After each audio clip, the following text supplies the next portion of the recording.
I'll be taking you on economics as a subject.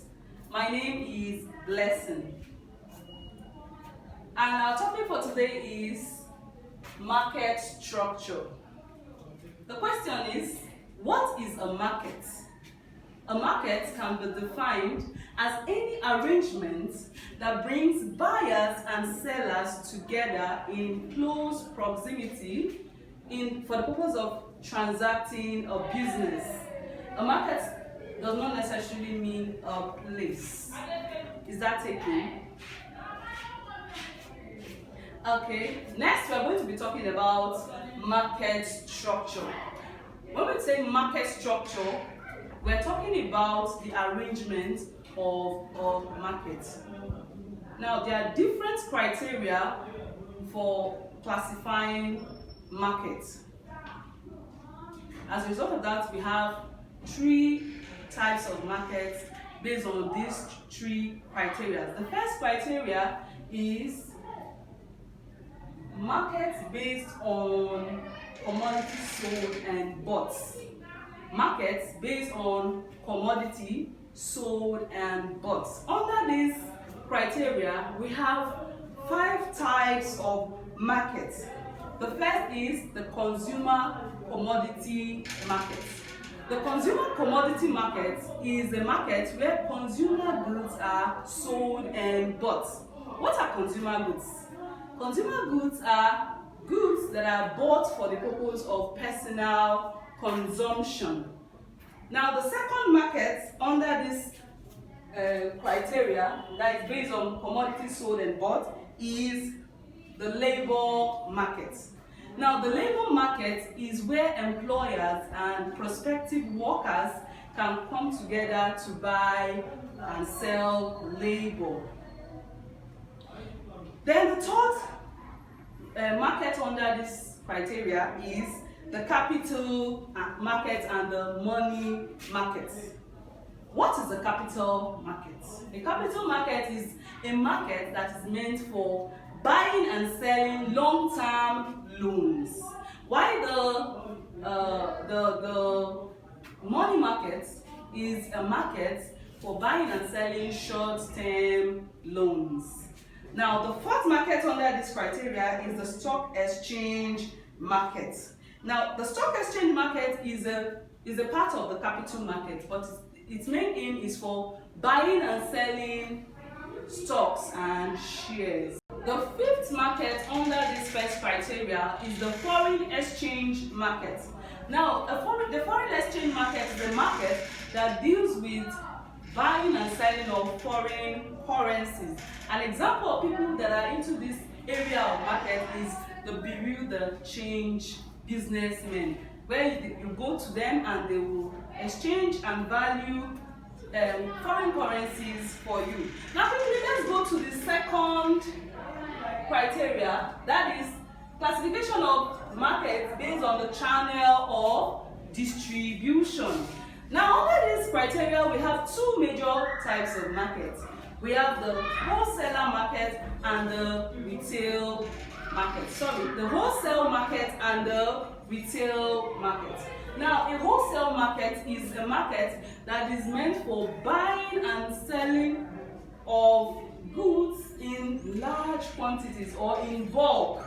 Now, the wholesalers are people that buy from the producers. They buy directly from the producers in bulk. And most of them have warehouses where they save or store these goods for the purpose of selling to the retailers. Now, the next market type is the retail market. The retail market is a market that comprises of retailers. These retailers are people that buy from the wholesalers in small quantities and sell to consumers in smaller quantities. An example of a retail market is the common market around us. Now, quickly, we'll go to the final criteria for classifying markets, and that is classification of market according to price determination. Classification of market according to price determination. Under this, we have two types of market again. We have the perfect market and the imperfect market. Today, we'll be concentrating on the perfect market. A perfect market is a market that fulfills about 5 criteria I'm going to be listing out. First of all, before you can call a market a perfect market, such a market should have homogeneous commodity. Homogeneous commodity. It simply means that all the goods sold in that market must be the same in terms of quantity, quality, and texture. In such a market that has a homogeneous commodity, there is no branding of goods. All goods are the same and they bear the same name. Now, another criteria that will tell us if a market is a perfect market or not is that that market must have large numbers of buyers and sellers. It must have large numbers of buyers and sellers so that no single group of no single agent of market can influence price. Then the third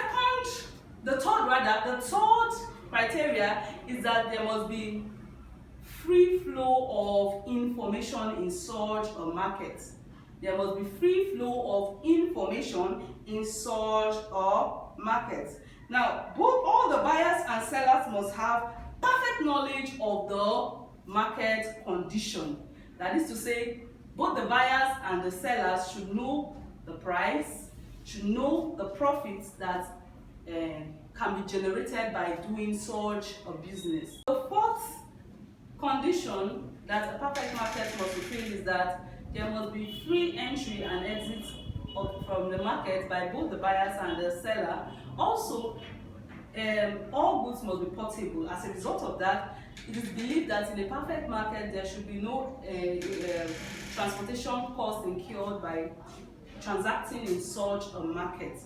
Now, the truth is that if we look at all these conditions that the perfect market should fulfill, we find out that a perfect market or an ideal market condition does not really exist in real life.